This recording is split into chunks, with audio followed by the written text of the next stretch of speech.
Rasul jelas mulia, Allah jelas lebih mulia. Orang mukmin juga mulia. Orang mukmin yang bagaimana? Ibnu Abbas radhiyallahu anhu menyatakan, setiap lafaz iman di dalam Al-Quran, di dalamnya sudah tercakup ilmu dan amal. Kalau iman ini menyendiri, maka maksudnya ilmu dan amal. Kecuali kalau iman ini disandingkan dengan amal, seperti umpama illal ladzina amanu wa amilus sholihat. Sungguhnya orang-orang beriman dan beramal soleh. Iman di sana maksudnya ilmu yang melahirkan keimanan. Setiap lafaz iman di dalamnya sudah terkandung ilmu sekaligus amal bila iman itu tidak disandingkan dengan amal soleh. Oleh karena itu dalam kitab Al-Usulul Thalathah umpamanya, di awal-awal kitab itu dinyatakan, i'lam rahimakallah, yajibu alaina ta'allumu arba'i masail. Wajib bagi kita mempelajari 4 masalah. Pertama ilmu, kedua amal, ketiga dakwah, dan keempat sabar. Apa dalilnya? Dalilnya surah Wal Asri. Allah berfirman, wal asri innal insana lafi khusrin. Demi waktu asar, sesungguhnya manusia itu pasti rugi. Allah menyatakan kerugiannya 3 kali ditekankan. Pertama diawali dengan sumpah. Sumpah itu takkid, memastikan, menekankan. Kedua ada huruf inna, innal insana. Inna itu disebut huruf taukid. Taukid juga artinya memastikan, menegaskan, menekankan. Ketiga ada huruf lam taukid, la fi khusrin. La di sana dibaca pendek dan tidak boleh dibaca panjang karena artinya akan bertolak belakang. Kalau la dibaca pendek pasti, kalau la dibaca panjang tidak. Pasti dengan tidak ini sesuatu yang bertolak belakang. 3 kali Allah menyatakan, wal asri innal insana lafi khusrin. Pasti rugi. Tapi ada yang dikecualikan. Yang tidak rugi adalah orang yang memiliki 4 karakter. Pertama, illal ladzina amanu. Kecuali orang-orang beriman. Kalimat ini dijadikan dalil tentang wajibnya ilmu. Wajibnya ilmu dengan ayat yang berbunyi alladzina aman, orang-orang yang beriman. Maksudnya iman sebagai hasil dari ilmu. Berdasarkan ayat Allah, fa'lam annahu la ilaha illallah. Iman ini adalah buah dari ungkapan la ilaha illallah. La ilaha illallah ini merupakan fondasi dari keimanan atau keimanan itu sendiri. Allah menyatakan fa'lam, ketahuilah, ilmuilah, pahamilah. Mengetahui, memahami, mempelajari la ilaha illallah, lahir iman yang hakiki. Makanya di dalam lafaz iman sudah terkandung ilmu. Kewajiban ilmu didalili oleh illal ladzina amanu wa amilus sholihat, lalu beramal soleh. Ini dalil yang mewajibkan amal. Wa tawassaw bil haq, saling mewasiatkan dengan kebenaran. Ini dalil dakwah. Wa tawassaw bis sabr, dan ini dalil tentang kesabaran. 4 kewajiban: ilmu, amal, dakwah, sabar. Dan ternyata wajibnya ilmu didalili dengan ayat yang menyatakan keimanan. Ini menunjukkan setiap lafaz iman dalam Al-Quran di dalamnya sudah tercakup ilmu dan amal. Oleh karena itu ayat yang menyatakan walillahil izzatu walirasulihi walil mu'minin, bahwa kemuliaan itu milik Allah, milik Rasulnya, dan milik orang-orang yang beriman. Makna orang yang beriman disinilah orang yang imannya dilandasi ilmu yang benar lalu diaplikasikan dalam bentuk amal. merekalah yang akan memperoleh kemuliaan. Berilmu tentang Quran Sunnah secara murni, tasfiyah. Lalu beramal dengan Islam yang sudah dimurnikan tadi, tarbiyah. Inilah yang sudah dilakukan oleh para sahabat di zaman Rasul sallallahu alaihi wasallam masih hidup. Makanya Allah menyatakan kuntum khairu ummatin, kalian sebaik-baik umat. Rasul sallallahu alaihi wasallam menyatakan khairun nas qarni, sebaik-baik manusia adalah manusia pada generasi aku. Sampai Allah menyatakan wa kadzalika ja'alnakum ummatan wasatan litakunu syuhada 'alan nas. Demikianlah kami jadikan kalian sebagai umat pertengahan untuk menjadi saksi bagi manusia, dan di dalam fungsi atau peran saksi ini di dalamnya tercakup ilmu. Karena saksi berarti persaksian itu memberikan informasi tentang ilmu yang diketahuinya. Tadi pagi kita sudah bahasin bahwa saksi yang diperankan oleh umat Islam menjadi saksi atas umat terdahulu bahwa para nabi zaman dahulu telah menyampaikan risalah kepada umatnya, tapi umatnya menentang. Tapi umatnya nggak ngaku, kami belum didakwahi. Kata nabinya kami sudah mendakwahi, kata umatnya kami belum didakwahi. Mana saksinya? Kita. Walaupun kita tidak melihat, kita tidak menyaksikan, kita tidak sejaman dengan mereka. Tapi kenapa kita bisa memberikan persaksian? Karena kita punya ilmu, informasi tentang hal itu bersumber dari Nabi kita Muhammad sallallahu alaihi wasallam. Kata Nabi Muhammad SAW, semua Rasul sudah menyampaikan risalahnya kepada umatnya. Ada kandungan ilmu di sana. Nah, berdasarkan hal itulah maka kemuliaan yang diraih oleh para sahabat disebabkan karena dua. Pertama, Islam yang mereka yakini, fahami, dan mereka amalkan serta mereka perjuangkan adalah Islam yang murni, sebagaimana yang mereka terima dari Rasul sallallahu alaihi wasallam. Yang kedua, mereka tidak hanya memahami itu sebagaimana aslinya, tapi juga mengamalkan dalam kehidupan keseharian mereka. Mulialah mereka, jayalah mereka, sekalipun upaya dari pihak-pihak tertentu untuk mendiskreditkan mereka begitu gencar. Ada nggak sahabat yang menghina atau sahabat yang dihina oleh pihak lain? Banyak. Ali bin Abi Thalib radhiyallahu anhu dihina oleh kaum Nasibah. Pihak Muawiyah dihina oleh kaum Syiah.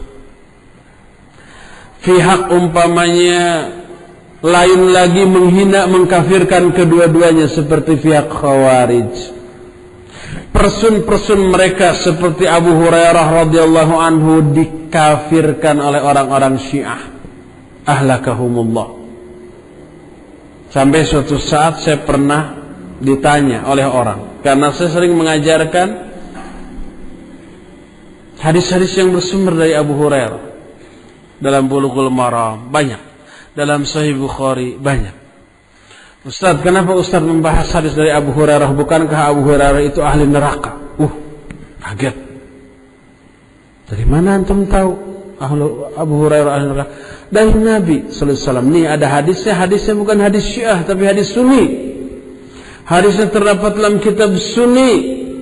Judulnya Al-Isabah fi Tamyiz Sahabah Sunan Al-Imam Ibnu Hajar Al-Asqalani rahimahullah. Ada hadis di sana yang menyatakan Nabi berkata kepada Abu Hurairah, akhirukum mautan finnar, akhir kematian kamu di dalam neraka. Ini hadisnya. Kalau ada rawi hadis yang dicela oleh ulama hadis lain, rawi itu dhaif. Ini sahabat dicela oleh Nabi dan divonis sebagai ahli neraka, lebih dhaif. Saya kaget juga, apa benar? Coba di kitab apa, juz berapa, halaman berapa, saya cari. Kitab Al-Isobah fi Tamyiz Sahabah. Saya cari di dalam biografi Abu Hurairah, nggak ada. Ketemu ada di dalam biografi Samurah bin Jundub radhiyallahu anhu. Diceritakan dalam kitab Al-Isobah fi Tamyiz Sahabah itu, Samurah bin Jundub itu matinya masuk ke dalam api, terbakar dalam sebuah peperangan.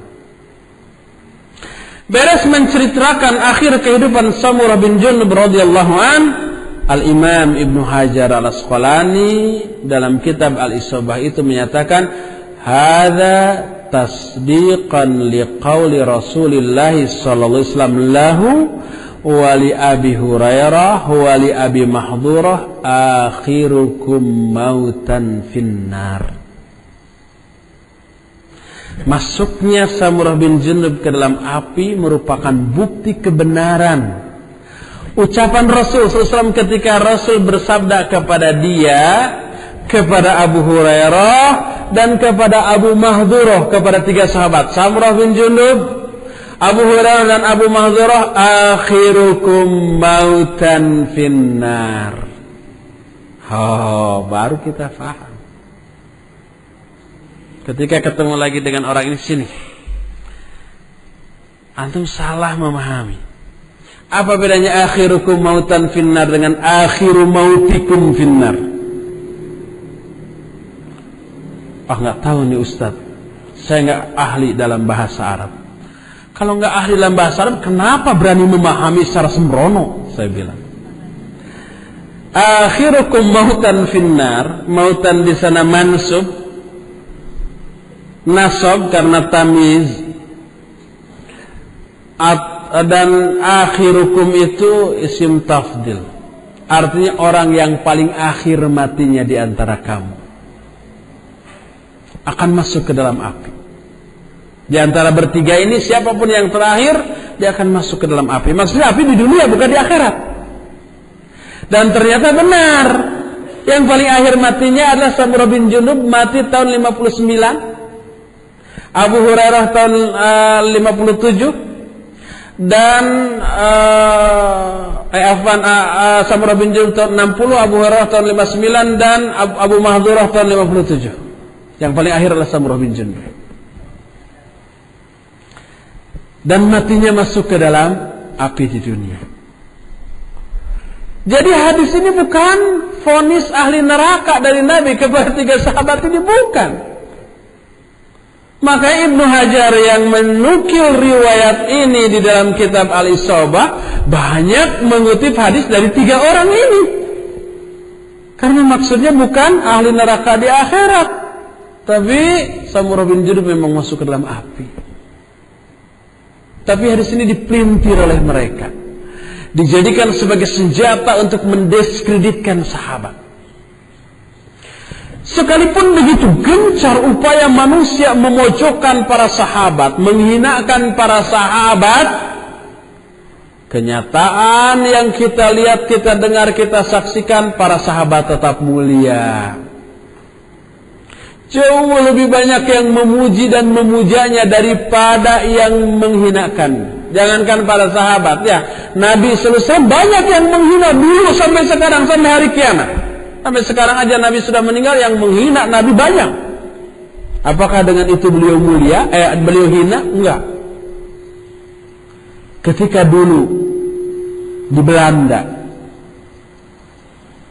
ada orang yang membuat film yang menghina Nabi SAW tahun 2003. Orang itu seorang sutradara, dimanapun dia ngomong selalu menghina Nabi SAW. Sampai saya baru tahu cerita lengkapnya kemarin, sebulan yang lalu, langsung dari orang yang melihat kejadiannya. Umat Islam panas mendengar ocehan dia tentang penghinaan kepada Nabi sallallahu alaihi wasallam itu. Kalau Muhammad hidup sesembelih sambil ngeleal, ya gitu. Suatu saat dia habis menghina Nabi sallallahu alaihi wasallam di sebuah radio, pulang pakai sepeda, diikuti oleh orang Maroko. pakai sepeda juga. Sampai ketika kesusul ditembak. Niatnya mau nembak kepalanya. Tapi karena amatir yang kena bahu. Jatuh. Turun orang, tembak lagi dadanya. Tapi karena amatir yang kena bahu juga. Tidak mati. Dia ambil pisau, dia tempelkan di lehernya, semua orang lihat. Kamu menghina Nabi kami yang suci. Apa dia bilang? Saya mohon maaf, saya ampun, saya tobat, nggak lagi-lagi.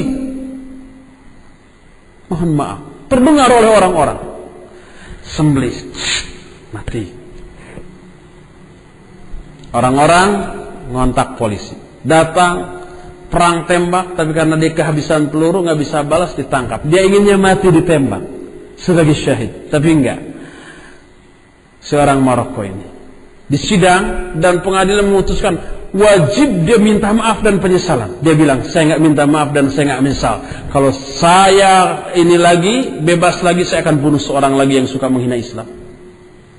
Pukulan telak bagi pengadilan Belanda. Sejak saat itu tak ada seorang pun ahli politik yang berani menghina Nabi Sallallahu Alaihi Wasallam karena takut. Kemarin masih dari Belanda juga. Dari dulu sudah menjajah kita ya, 350 tahun. Sekarang masih menghina. Ada juga sutradara film, bikin film fitnah judulnya, mendiskreditkan Islam. Dia juga menjadi pimpinan politik di sebuah partai politik di Belanda. Bikin film fitnah, heboh. Apa akibatnya? Semua produk Belanda diboikot di dunia Islam. Citra pemerintah Belanda tercoreng di dunia Islam. Kerugiannya terasa oleh seluruh warga Belanda. Sampai di sebuah sidang umum, Perdana Menteri Belanda menyatakan, kamu sudah menyakiti saya karena sudah menyinggung umat Islam. Dipermalukan di muka umum. Kadin Belanda menyatakan, siapkan uang sebanyak mungkin. Kamu akan dituntut karena kerugian yang kami derita akibat ulah kamu. Karena kamu bikin film fitnah, produk-produk kami diboikot di seluruh dunia Islam sehingga tidak laku dan mengalami kerugian entah berapa miliar euro. Kamu siapkan, sekarang masih diproses. Sejak saat itu nggak ada lagi orang yang berani mendiskreditkan Islam. Begitu gencarnya manusia mendiskreditkan Nabi Shallallahu Alaihi Wasallam, mendiskreditkan para sahabat dan para ulamanya, bahkan ajaran Islamnya itu sendiri, ternyata tidak membuat Islam ini menjadi hina di hadapan manusia. Setahun yang lalu 16 juta penduduk Belanda itu, umat Islamnya cuma 475.000. Tahun sekarang sudah 1 juta orang. Setiap ada kasus penghinaan kepada umat Islam, maka ketika itu banyak orang yang berbondong-bondong masuk Islam. Ketika umpamanya orang sutradara yang tadi dibunuh digorok, orang-orang sana kaget, menghancurkan masjid, mensweeping umat Islam. Tapi mereka mikir, kenapa umat Islam sebrutal itu ya? Akhirnya mereka penasaran, gimana sih ajarannya? Dipelajarilah ajaran Islam. Setelah belajar tertarik, masuklah Islam. Berbondong-bondong, dan kalau sudah masuk Islam, mereka loyalitas dan komitmennya jauh lebih kuat daripada orang Islam sendiri. Biasanya seperti itu. Ini sesuai dengan apa yang Allah janjikan, walillahil izzatu walirasulihi walil mu'minin. Kemuliaan itu milik Allah, milik Rasulnya, dan milik orang-orang mukmin.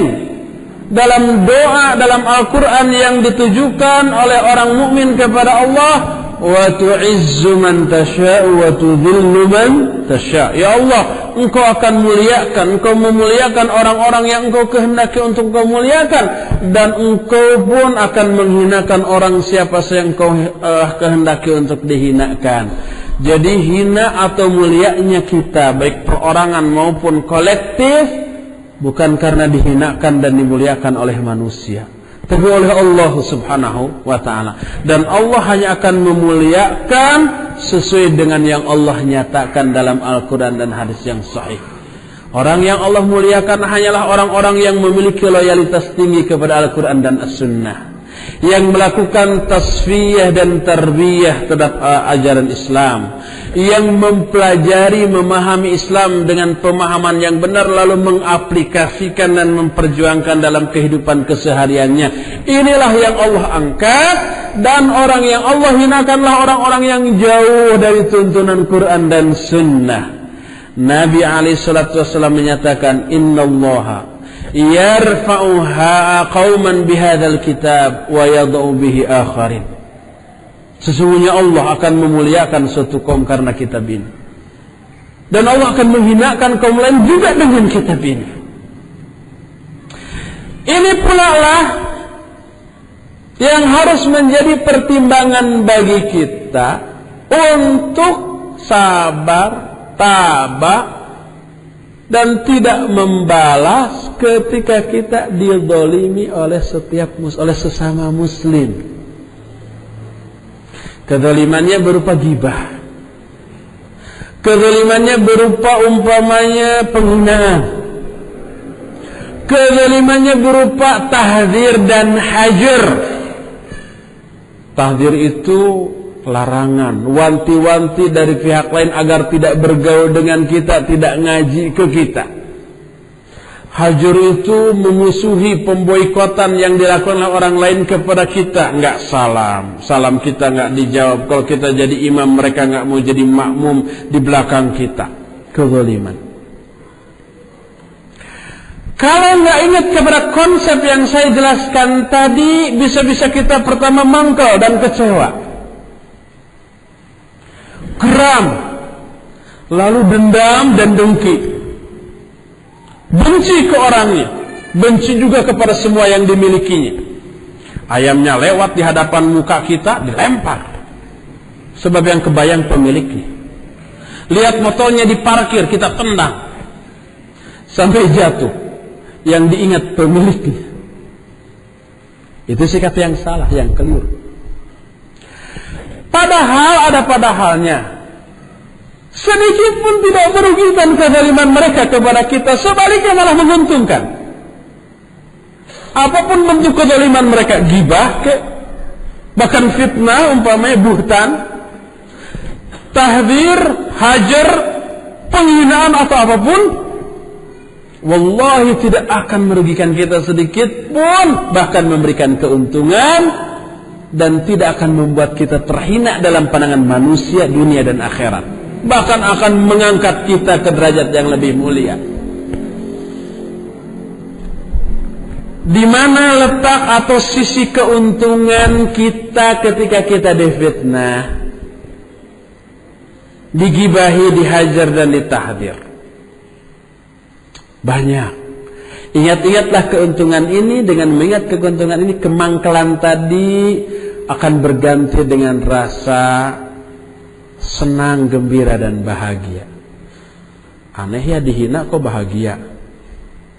Memang aneh, tapi hanya segelintir orang yang mampu menjalaninya. Ingat-ingat keuntungan orang-orang yang dizalimi. Pertama, setiap kezaliman itu musibah, menyakitkan, dan itu menggugurkan dosa-dosa kita. Nabi SAW bersabda, atadruna manil muflis? Tahu nggak kalian siapa si muflis? Muflis itu orang yang bangkrut. Para sahabat menjawab, alladzi la mala lahu wa la mata'. Orang yang bangkrut itu orang yang tidak punya harta, tidak punya kekayaan. Oh bukan, kata Nabi SAW. Al-muflisu min ummati man ata bi salatihi wa siyamihi wa zakatihi. Orang muflis, orang bangkrut itu orang yang nanti kelak di akhirat datang dengan membawa pahala salat, pahala saum, pahala zakat, pahala dan semua kebaikan. Wa qad syatama hadza wa zalama hadza wa safaka damma hadza. Tapi dulu ketika di dunia dia pernah zalim ke si anu, pernah mencela si anu, pernah menumpahkan darah si anu dan seterusnya. Fayukhadhu hada min hasanatihi wa hada min hasanatihi. Maka diambil pahala dari orang yang zalim itu lalu diberikan kepada orang yang dizalimi. Makin banyak kezalimannya, makin banyak pahala yang diambil, di-offer kepada si orang yang dizalimi. Kalau kita yang dizaliminya, berarti orang itu memberi pahala kepada kita. Beramal tidak, tapi kita memperoleh pahala. Apa ini tidak untung? Untung banget. Bila perlu tantang, silakan hina saya, silakan gibahi saya, silakan tahdir, hajar dan fitnah saya, silakan, nggak rugi, untung. Tanpa harus bersusah payah beramal, saya dapat pahala. Ini untung rugi? Untung. Kalau pahalanya habis, kezalimannya masih tersisa banyak, maka kesalahan dari orang-orang yang dizalimi diambil, dipindahkan, dipikulkan kepada orang yang zalim tadi. Pahala nambah, dosa kita berkurang. Tobat enggak ya? Kita kurangi dosa kita dengan cara difitnah dan dihina, dizalimi oleh orang lain. Pahala nambah, dosa berkurang. Ini harta yang satu-satunya harta yang berharga di akhirat nanti. Makanya orang itu nanti habis pahalanya yang ada, dosa lumpuh, muflis, bangkrut dia.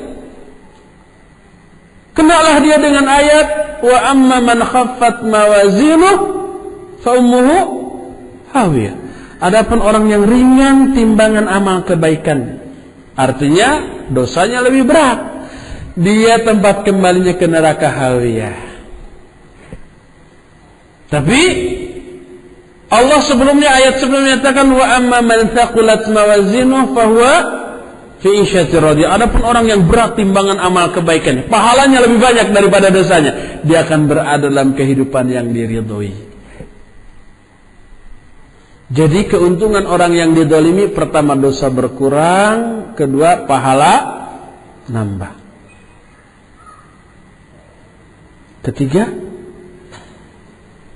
doanya mustajab, dikabul oleh Allah. Nabi SAW menyatakan da'watul madlum mustajabatun wa in kana fajir. Doa orang yang dizalimi itu mustajab sekalipun dia orang yang fajir, orang yang banyak dosa, orang yang durhaka. Orang itu dizalimi, nggak bisa balas, yang bisa dia lakukan hanya berdoa, menjerit kepada Allah. Itu jeritannya didengar oleh Allah sekalipun dia itu fajir, bahkan sekalipun dia kafir. Dalam riwayat lain, ittaqu da'watal madlum fa innahu laisa bainahu wa bainallahi hijab wa in kana kafira. Takutlah kamu kepada doanya orang yang dizalimi, karena tidak ada penghalang antara dia dengan Allah sekalipun dia orang kafir. Orang kafir aja dikabul kalau dizalimi, apalagi orang mukmin. Kalau ada kita mendengar kita dihajar, kita ditahdir, kita digibahi, kita difitnah, kesempatan emas untuk berdoa. Selama ini kita sering doa nggak dikabul, ini kesempatan. Silakan minta akhlak 4 di sana. Yang belum laku selama ini minta jodoh, ya Allah segerakan jodoh saya. Ini keuntungan yang ketiga. Mungkin orang mangkal, kesel, marah dan dendam ketika digibahi, difitnah, dizalimi, atau dihajar, atau ditahdir.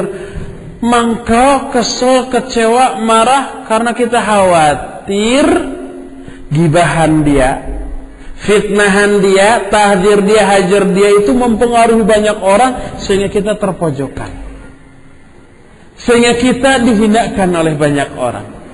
Itu kekhawatiran kita kan. Kembali kepada penjelasan tadi, walillahil izzatu walirasulihi walil mu'minin. Kemuliaan itu milik Allah, Rasulnya, dan orang-orang yang beriman. Wa tu'izzu man tasha wa tudhillu man tasha. Ya Allah, Engkau muliakan siapa saja Engkau ingin muliakan, Engkau hinakan siapa saja Engkau inginkan. Innallaha yarfa'u qauman bihadzal kitab wa yad'u bi akharin. Allah mengangkat derajat suatu kaum dengan kitab ini, dan Allah menghinakan kaum yang lain juga dengan kitab ini. Nah, ingat, kemuliaan dari kemuliaan yang dialami oleh manusia itu ditentukan oleh Allah, bukan oleh sesama manusia. Walaupun manusia semuanya menghinakan kita, tapi kitanya loyal kepada Quran Sunnah, komitmen kepada isinya, Allah akan tetap memuliakan kita. Walaupun jutaan orang berusaha menghinakan kita tetap akan mulia. Oleh karena itu sekali lagi, jangan khawatir kita akan hina dan dijauhi orang hanya karena digibahi, hanya karena difitnah, hanya karena dizalimi, hanya karena ditahdir, hanya karena dihajar. Jangan takut. Kita berbuat lillah, untuk Allah, ingin dinilai oleh Allah, bukan untuk manusia dan bukan untuk dinilai oleh manusia.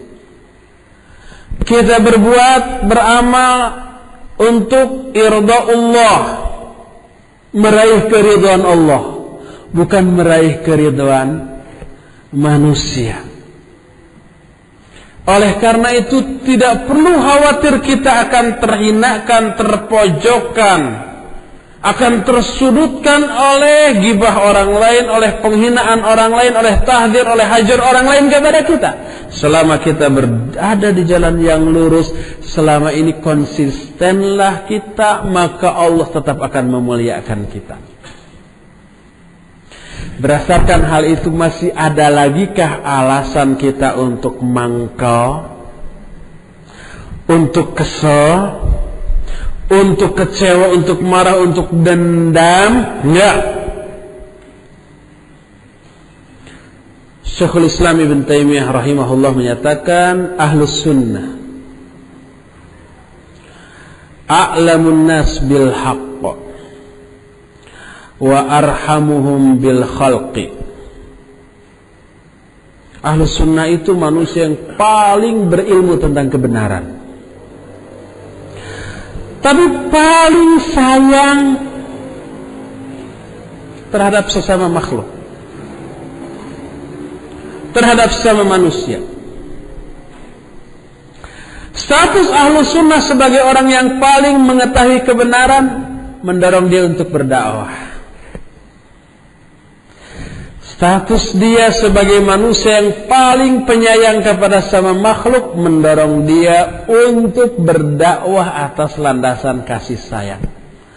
Sayang kepada orang lain yang zalim, yang sesat, yang bid'ah, yang maksiat, yang menyimpang. Kasihan dia kalau mati dalam keadaan demikian, azab dan murka Allah menunggu. Kan kasihan.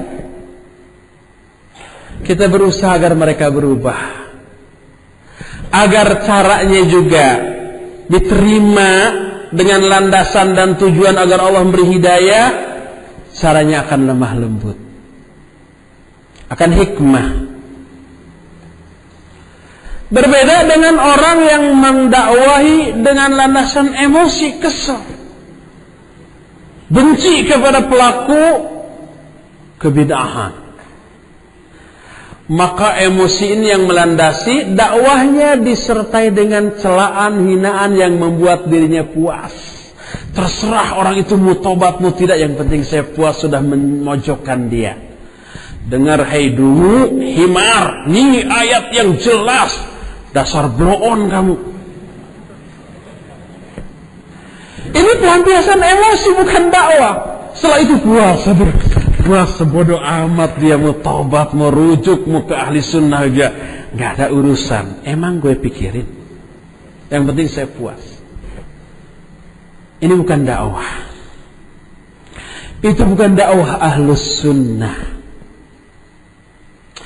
Oleh karena itu Syekhul Islam Ibn Taimiyah ketika mengomentari perkataan Al-Imam Syafi'i rahimahullah tentang ahli kalam. Ahli kalam itu ahli filsafat, ahli ra'yu. Hukmi fi ahli kalam, kata Imam Syafi'i, hukuman yang aku tetapkan bagi ahli kalam, hendaklah mereka itu diarak berkeliling kampung sambil dipukuli oleh pelepah kurma, sambil dikatakan hadza jazaa'u man tarakal kitab was sunnah. Inilah hukuman bagi orang yang meninggalkan kitab dan sunnah wa aqbala 'alal kalam, dan berpaling kepada ilmu kalam. Itu kata Imam Syafi'i. Ahli filsafat itu harusnya dipukuli seperti itu, diarak berkeliling sambil dipermalukan. Itu perkataan Imam Syafi'i. Kata Syekhul Islam Ibn Taimiyah, idza nadharna ilaihim bi'ainis syar'i, kalau kita melihat kepada mereka, kepada ahli kalam, kepada orang-orang yang menyimpang dengan syar'i, apa yang ditetapkan oleh Imam Asy-Syafi'i itu sudah layak diterapkan kepada mereka. Mereka harusnya diarak berkeliling sambil dipecuti dengan pelepah kurma. Walakin idza nadharna ilaihim bi'ainil qadar. Nah ini. Tapi bila kita melihat kepada mereka dengan kacamata takdir, kita akan kasihan kepada mereka. Allah mentakdirkan mereka sesat. Alhamdulillah Allah mentakdirkan kita di atas sunnah, di atas kebenaran. Kasihan mereka. Rasa kasihan ini dalam hal dakwah harus lebih ditonjolkan daripada kebencian kepada penyimpangan mereka. Sehingga dakwahnya dilandasi kasih sayang dengan target agar Allah memberi hidayah kepada dia. Dakwahnya lemah lembut, sehingga jauh lebih bisa diterima. Tapi dalam hal bergaul, bermuamalah, jangan tonjolkan kasih sayangnya kepada mereka. Tonjolkan kebencian kepada penyimpangan mereka, sehingga kita tidak mau dekat bergaul, bermuamalah dalam urusan dunia. Inilah yang diterapkan oleh Rasulullah SAW dan berbeda dengan para sahabat. Ketika Nabi dan para sahabat sedang berkumpul di masjid, datang Arab Badui masuk ke masjid, lari dia ke pojok masjid, apa? Kencing di sana. Sahabat geram, sudah ada yang langsung memegang pedang. Kata Nabi SAW, da'u, biarkan dia menyelesaikan dulu kencingnya. Beres kencingnya, kemudian Nabi meminta seember air, lalu dibanjurkan ke atas air kencing itu sambil berkata dengan lemah lembut, inna hadzal masjid la yasluhu fihi min aqdarin nas. Masjid ini tidaklah layak di dalamnya ada kotoran manusia. Lemah lembut. Orang Arab Badui itu melihat perbedaan yang mencolok antara sikap Nabi dengan sikap para sahabat. Nabi lemah lembut, sahabat keras. Kesalahan orang itu menurut sahabat fatal. Di kita belum ada kasus itu. Sebejat-bejat orang belum pernah terdengar ada orang yang berani masuk masjid, kencing di pojok masjid. Pernah nggak? Nggak. Ini fatal. Oleh Nabi dibiarkan dan dakwahi secara lemah lembut karena dia jahil. Bagaimana sikap orang itu? Orang itu berdoa, Allahumma arhamni wa Muhammadan wa la tarham ma'ana ahadan. Ya Allah, berikan rahmatmu kepada aku dan Muhammad saja, dan janganlah engkau berikan rahmatmu kepada yang lain. Sahabat tidak didoakan rahmat karena sikapnya keras. Nabi SAW didoakan rahmat. Muawiyah bin Al-Hukam baru aja masuk Islam, ikut sholat. Dalam sholatnya ada seorang sahabat yang bersin. Kata Muawiyah, yarhamukallah. Padahal dia lagi sholat. Sahabat lain melirik ke Muawiyah, melotot. Muawiyah dipelototin begitu nggak enak. Masya'nukum tanzuruna ilayya, ngapain kalian melototi aku? Padahal lagi sholat. Apa ini kesalahan fatal? Fatal. Belum ada kasus seperti itu di kita. Preman yang penuh tato ikut sholat, belum pernah ngomong kayak begitu. Para sahabat memukul-mukulkan tangannya ke paha mereka, mengisyaratkan agar Muawiyah diam, tidak bicara. Aku pun diam. Beres salat, Muawiyah menyatakan, wallahi ma ra'aitu mu'alliman ahsana minhu. Demi Allah, aku belum pernah melihat ada orang yang mengajarkan lebih baik daripada Nabi sallallahu alaihi wasallam. Ma darabani wala syatamani. Beliau tidak memukulku, tidak mencelakku, tidak menghardikku. Beliau hanya menyatakan dengan lemah lembut, inna hadhihi shalah la yasluhu fiha min kalamin nas. Innama huwa takbir wa tahmid wa qiraatul Quran. Sesungguhnya salat ini tidaklah layak di dalamnya ada ucapan manusia. Salat itu hanya takbir, tahmid dan bacaan Al-Quran. Muawiyah dengan itu tidak merasa terpojok, tapi dia sadar. Tidak tersinggung hatinya, tapi dia mengerti langsung. Efek negatif dari tegurannya tidak ada sama sekali, efek positifnya maksimal. Kelemah lembutan dakwah. Makanya Rasul SAW menyatakan, ar-rifqu la yakunu fi syai'in illa zana, wa la yunzau fi syai'in illa syana. Kelemah lembutan tidaklah terdapat dalam sesuatu pun kecuali Allah akan membuat sesuatu itu menjadi bagus, baik. Dan tidaklah kelemah lembutan itu dicabut dari sesuatu pun kecuali sesuatu itu pasti bakal menjadi buruk, termasuk dalam hal dakwah. Tidak disertai dengan kelemah lembutan, buruk efeknya, akibatnya yang timbul permusuhan dan kedengkian. Dan itu adalah akhlak dan karakter yang buruk. Sehingga Al-Imam Ibnu Qudamah Al-Maqdisi rahimahullah dalam kitab Mukhtasar Minhajul Qasidin dalam bab Al-Ulfah wal-Ukhuwah menyatakan, i'lam rahimakallah annal ulfata thamratu husnil khuluq wal furqah thamratu su'il khuluq li anna husnal khuluq yuthmiru tahaba wa ta'allufa wa tawafuqa wa su'al khuluq yusmiru tabagud wa tahasud wa tadabur. Ketahuilah wahai saudaraku, sesungguhnya ulfah, persatuan, kasih sayang antara sama muslim merupakan buah dari akhlak yang baik, dan perpecahan merupakan buah dari akhlak yang buruk. Karena akhlak yang baik akan melahirkan persatuan, cinta dan kasih sayang, persatuan dan kesatuan, sedangkan akhlak yang buruk akan melahirkan kedengkian, kebencian dan permusuhan. Akhlak yang baik apapun bentuknya akan mengundang simpati orang. Berwajah ramah, full senyum, berbicara yang baik atau diam, menolong kepada sesama, memuliakan tamu dan tetangga. Itu akhlak-akhlak yang baik. Orang yang berperilaku seperti itu pasti disukai dan disenangi. Orang banyak simpati. Sebaliknya bermuka masam, manyun terus, sekali ngomong membentak sambil melotot.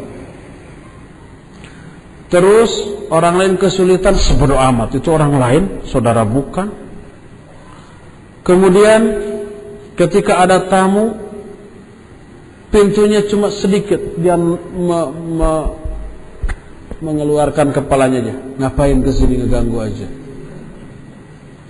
Ke tetangga ngeganggu. Itu akhlak yang buruk.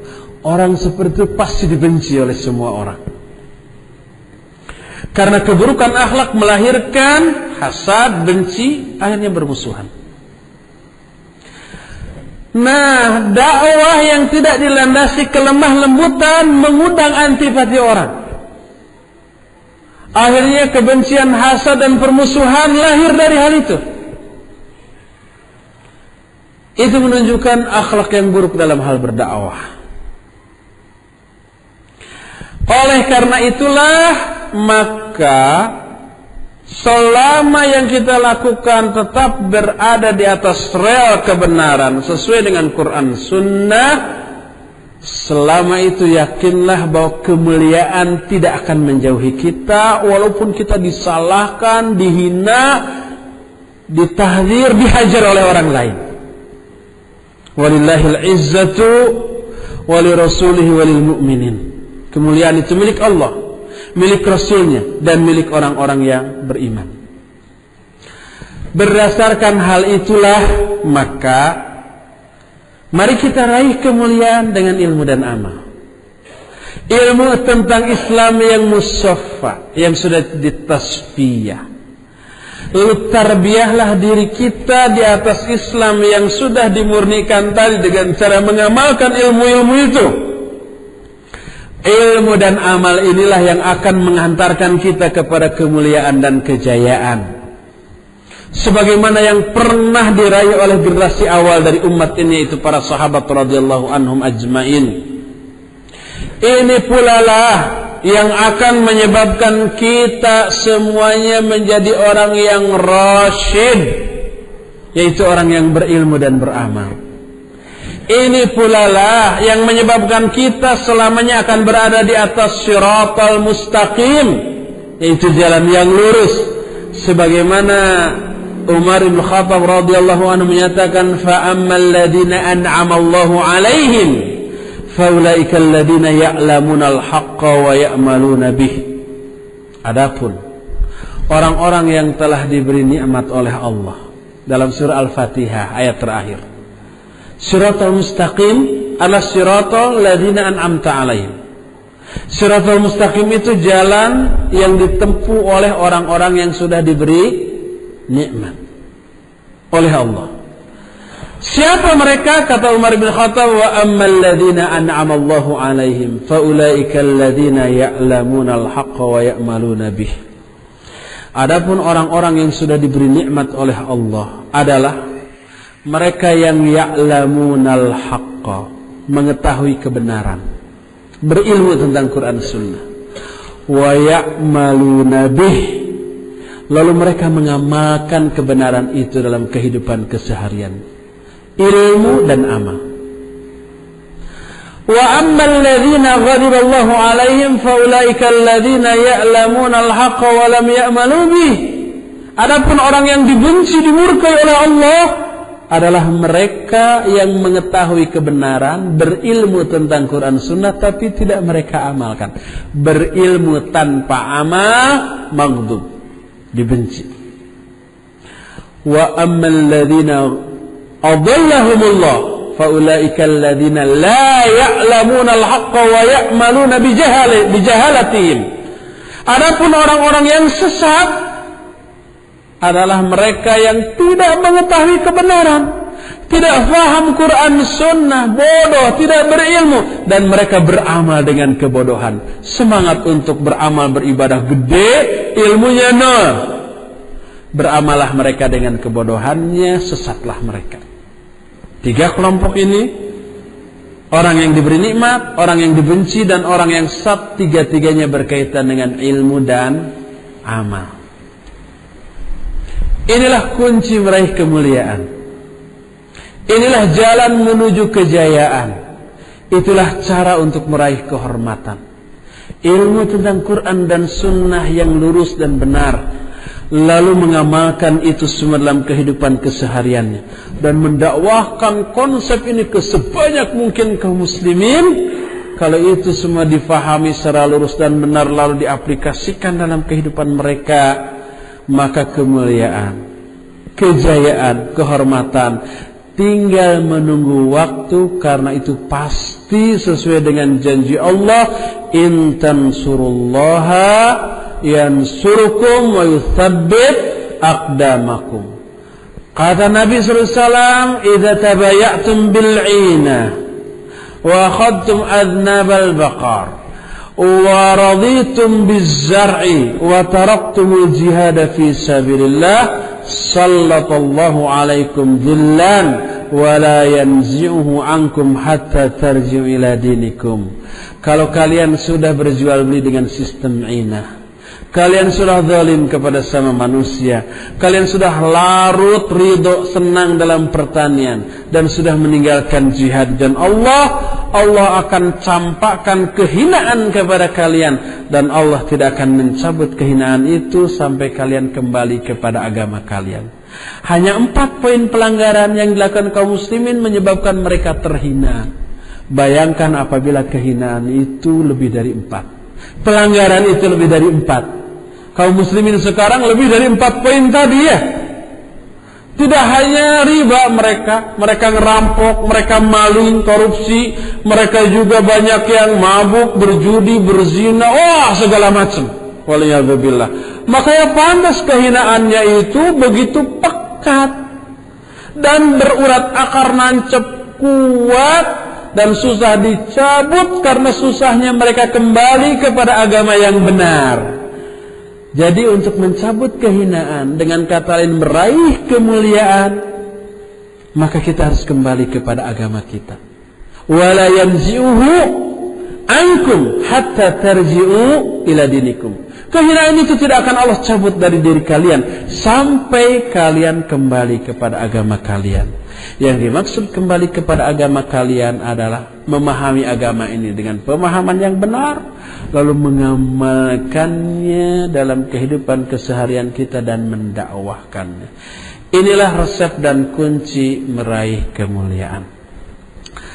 Waktu yang kita miliki untuk menjelaskan ini habis, sebagaimana yang sudah ditegurkan oleh panitia melalui kartu merah. Jam 11 sudah habis, dan sisa waktu yang ada kita akan gunakan untuk tanya jawab. Alhamdulillah.